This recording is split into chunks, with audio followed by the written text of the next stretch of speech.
Bom dia. Wow. Just a second, I need some water. Oh, Negara, I was not ready for that.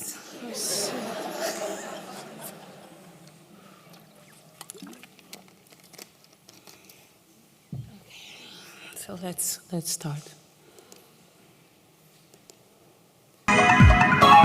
When they speak, it's scientific. When we speak, it's unscientific. When they speak, it's universal. When we speak, it's specific. When they speak, it's objective. When we speak, it's subjective. When they speak, it's neutral. When we speak, it's personal. When they speak, it's rational. When we speak, it's emotional. When they speak, it's impartial. When we speak, it's partial. They have facts, we have opinions. They have knowledge, we have experiences. We are not dealing here with a peaceful coexistence of words.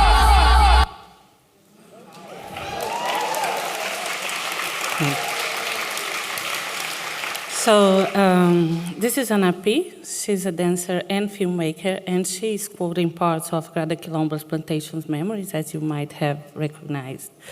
I cut the clip, but she ended up by saying that we are not dealing here with a peaceful coexistence of words, but rather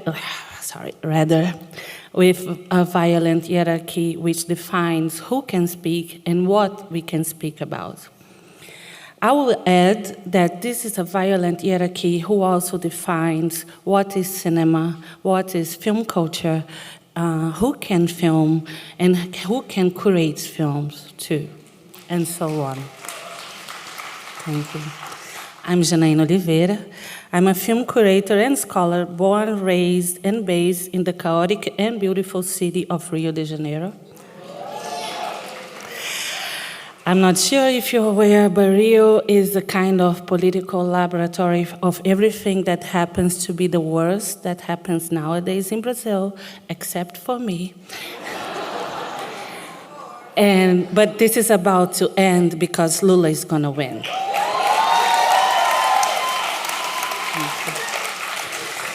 And all my colleagues, as all my colleagues here, I have no word to express how grateful I am to be here. Thanks Rashida, thanks Simone, thanks Tina, Sadia, the whole team behind Susan, Daphne, Emily, Greta, and all the others involved in make this magic happen. Thank you also for this curation. I'm so moved to be, paired with those amazing women. So I decided to start this brief presentation with Ana P's video for two reasons. The first one is because my curatorial practice is intrinsically motivated by a desire towards something I call epistemological displacements. Not only displacements from the film canon, but also I'm thinking about epistemology in a broader sense. I'm thinking about the way and how we feel and live with moving images. For me, epistemological displacements are present in Grada Quilombo's work, as in the work of many incredible women that are here with us, and who are also my reference, that also make this moment a kind of nightmare, a good nightmare, but a nightmare. I've been pretending normality since yesterday, but I'm pretending. But it's also present, this idea of epistemological displacement, in a provocative gesture that's available on YouTube, and you can see it. At the very end, I'm interested in ways of mobilizing other forms and notions to think, curate, and program films, making possible to live with cinema and not in spite of it, to stop resisting images when we attend to film festivals and other spaces safe like this one. That's, for example, what I did when I used Edouard Glissant's idea of opacity as a prompt for the Flight Film Seminar that I programmed last year. I won't expand much on this, but Denise Ferreira da Silva, that is going to speak later, I think tomorrow, was one of the feature artists, and Tina Camp and gave us the honor to doing the opening with an amazing keynote, followed by a conversation with Sadia Hartman. So there's more information about this at the Flight Film Seminar website. There's also a beautiful catalog available in Portuguese and English. But I considered at first, when I was invited to speak about this program, connecting in relation to the idea of marronage. But then I moved forward trying to bring, things that connected me more straightly forward with Simone's work. So that brings me to the second reason I start with Anna P. She made a short film called Noir Blue in 2018, and that was a fundamental film for another curatorial proposal developed in 2019, this time for Rotterdam International Film Festival, when I was invited to put together a program about Black Brazilian cinema in dialogue with the work with Sosimo Bubu, considered the pioneer of Black Brazilian cinema. For me, as usual, the challenge was to put together a program that would not return once and again to the usual and expected tropes and narratives that we talk about when we think about Black experience in cinema. It was a kind of long program with 4 feature films and a group of 5 groups of shorts, and one of them especially was formed with films directed by Black women, in which we could see unique ways of thinking about the experience of the diaspora, and by extension, the relationship with the African continent. The program was called Fluxos and Reconnections. Perspectives of African diaspora cinema, retracing and updating the historical ties with the continent and resignifying African descent. Along with these fluxes and reconnections, where perceptions and definitions of the diaspora were updated, those filmmakers were presenting another ways of thinking about themselves, their histories, and their ancestors. And that's why it connected me directly with the dimensions of sovereignty and the work with Simone in general. And that's why I'm sharing a few clips with you, because I'm a film person and you need to see things. So those are the films, and with the frames, let's go to them.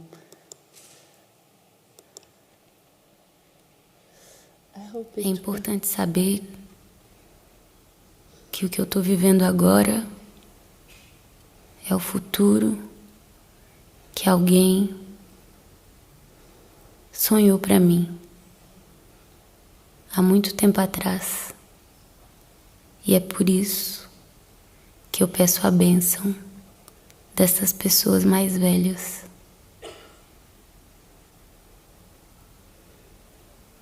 Fala Yorubá?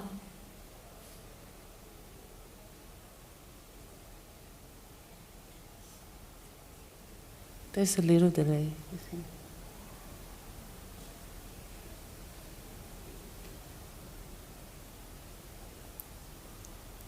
Umas pessoas me falavam, você vem da África do Sul.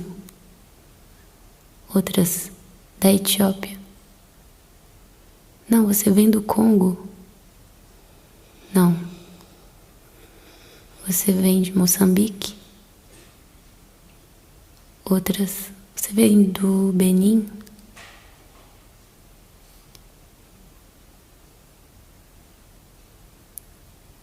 E eu só conseguia pensar, sim, eu venho de todos esses lugares.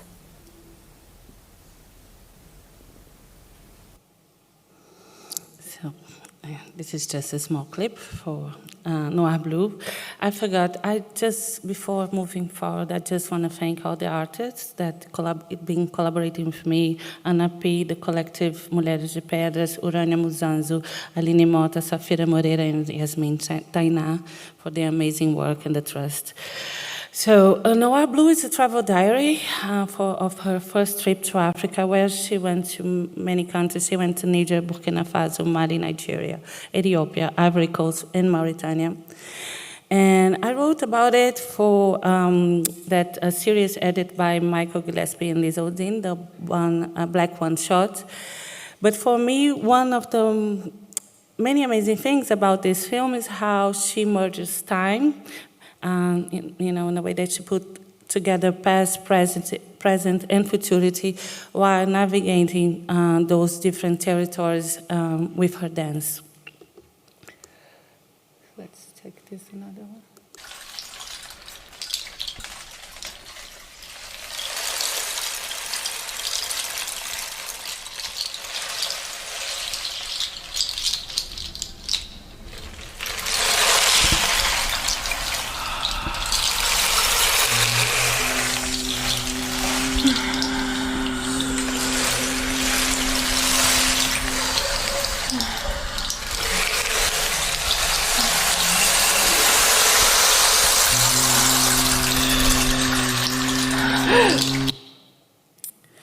So this is the first film made by this collective. They are a kind of multidisciplinary collective, very connected to healing practices.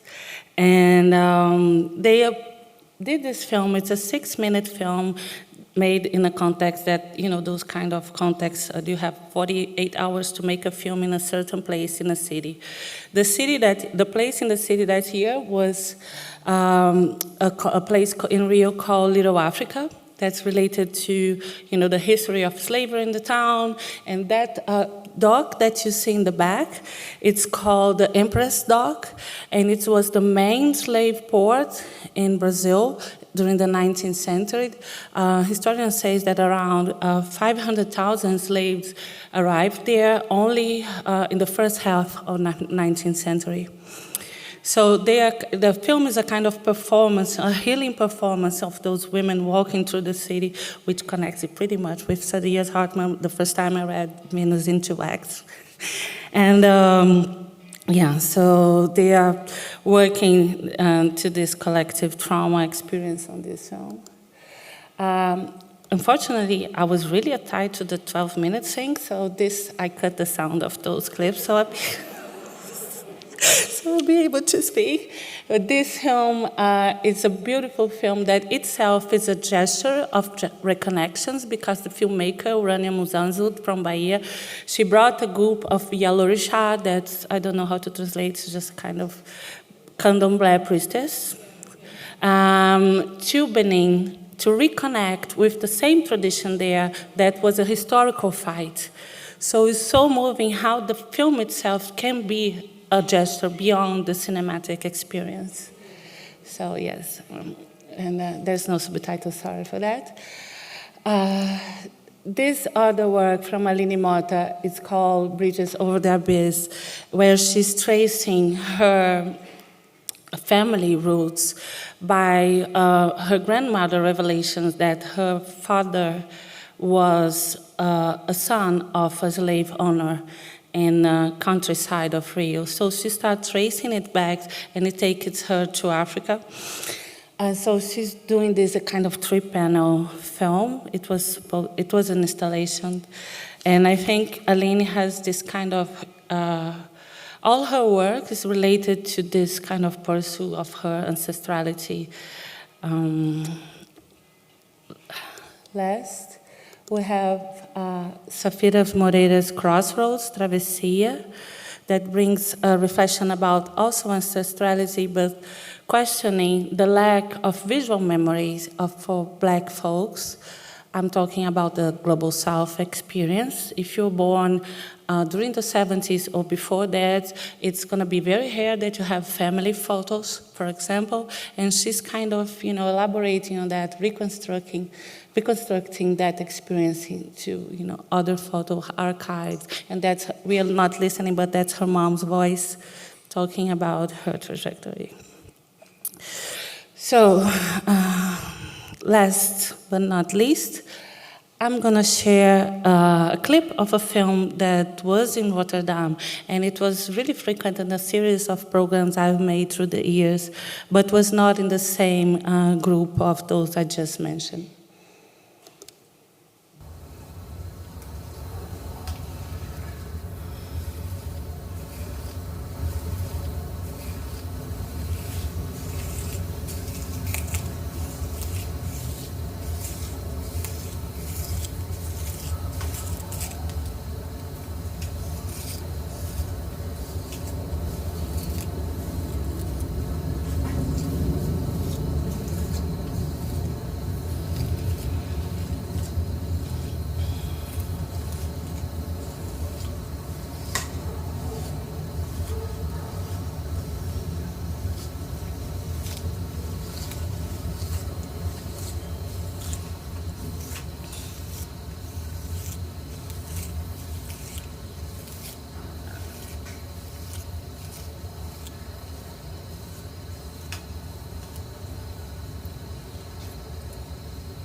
I didn't want to stop it.